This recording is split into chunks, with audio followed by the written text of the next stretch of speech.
اهلا بيكم. الفيديو النهارده عن حط شخص في بالك ونشوف مع بعض رسالته ليك، عايز يقولك ايه في الطاقه الحاليه. معانا مجموعتين، المجموعه الاولى اللون البامبا، الحجر البامبا، او الحجر الاسود. المجموعه التانية هسيب لكم الحروف في صندوق الوصف، اختاروا بالاحجار او بالحروف، وما تنسوش تشتركوا في القناه وتضغطوا لايك. هسيبكم ثواني تختاروا ونبدا على طول.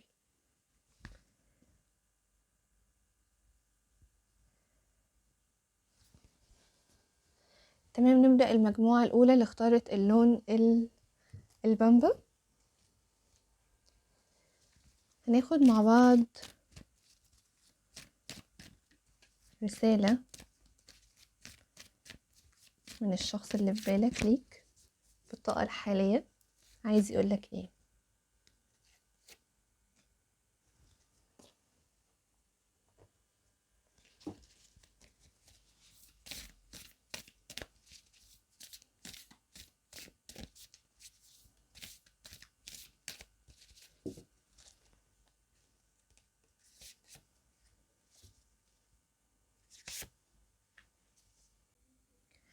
تمام، رسالة الشخص ده ليك، مش عارفة ليه انا حسيت كده واحنا وانا بقرأ الرسالة، حسيت ان الشخص ده شخص بيحاول معاك كتير قوي، يعني جرب معاك كتير، اعترف لك بشكل صريح ان هو بيحبك، وحاسه ان انت بترفضه او حاسه ان انت بتهرب منه.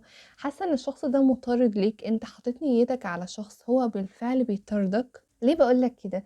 لان الشخص ده طول الوقت عمال يقنع فيك ان هو الشخص المناسب، ان هو توأم روحك، ان هو مشاعرك ناحيته دي مشاعر حقيقية، ومشاعر تستحق ان انت تكتشفها وتدي نفسك فرصة، او على الاقل خالص ان هو ده الشخص المناسب ليك. هو بيقولك كده، بيقولك انا الشخص المناسب ليك، انا توأم روحك، انا الشخص اللي انت صليت كتير قوي ودعيت ربنا وكنت بتعمل حاجات فيها الجذب.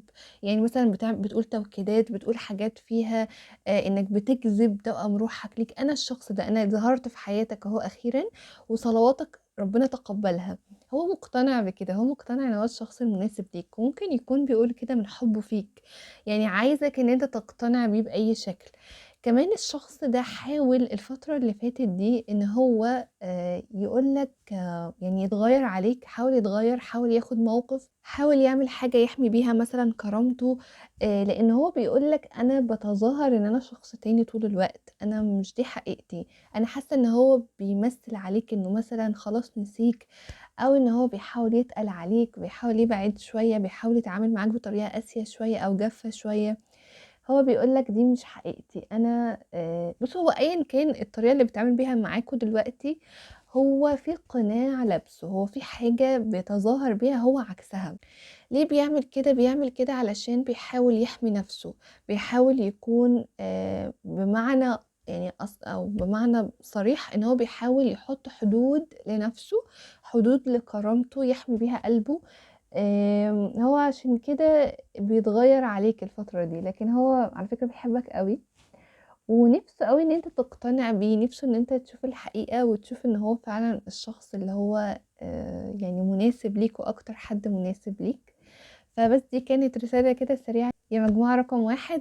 لو عجبكم الفيديو اضغطوا لايك واشتركوا في القناة وسيبولي تعليق تحبوا نعمل فيديوهات ايه الفترة الجاية. اشكركم جدا، مع السلامة. اهلا بيكم يا مجموعة رقم اتنين اللي اختارت الحجر الاسود. خلونا بقى نشوف الشخص ده عايز يقولك ايه. رسالة منه ليك، بسم الله.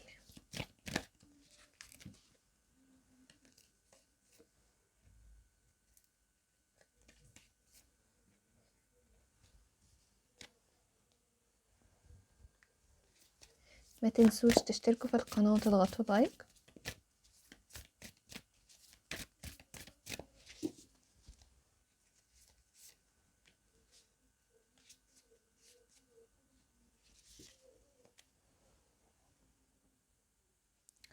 تمام، بصوا بقى يا مجموعة رقم اتنين، على فكرة انتوا تشبهوا قوي طاقة المجموعة الاولى، فارجعوا اسمعوها لان ممكن جدا تلاقوا تكملة للرسالة.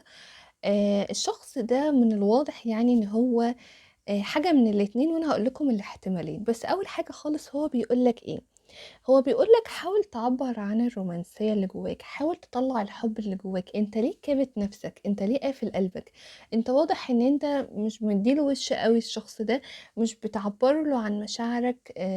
ممكن تكون بتتقل عليه زيادة عن اللزوم، ممكن تكون خايف تخش في تجربة علاقة عاطفية، فبالتالي انت طول الوقت بتصده مثلا، او مش بتتكلم بطريقة رومانسية جاف قوي معاه. هو بيقول لك انا عارف ان لقائنا ده كان مقدر انه يحصل، انت تجربة في حياتي، مش مجرد تجربة وخلاص. انت تجربة، انا يعني ايه، شايف ان هي قدر، نصيب، قدر ومكتوب. انت حاجة قيمة جدا في حياتي، بس انت ليه مش بتعبر عن حبك؟ ليه مش بتفتح لي قلبك؟ الرسالة التانية ليه هو حاجة من الاتنين. لو انتوا انفصلتوا فعلا، لو الشخص ده بعد عنك وانفصل عنك، فهو بيقولك انا اسف، سامحني عشان انا عملت ده، واتمنى بجد ان انت تسامحني. هو ندمان على انه بعد عنك وانفصل عنك. لو هو الشخص ده ما انفصلش عنك لسه، فرسالته ليك بتقولك ان انا قربت ان انا ابعد، قربت ان انا ازهق وامشي وننفصل. فخد بالك بقى يا مجموعة رقم 2، عشان الشخص ده لو ما انفصلش عنك لحد دلوقتي، فهو بدأ يزهق، بدأ يحس ان هو خلاص مش هينفع، وفي نفس الوقت بيعتذر لك، بيقولك انا اسف، انا اسف، انا مضطر امشي، انا اسف ان انا هبعد عنك، بس انا ما عنديش حل تاني، انا تعبت مثلا، انا حاسس ان انت مش عايز تفتح لي قلبك.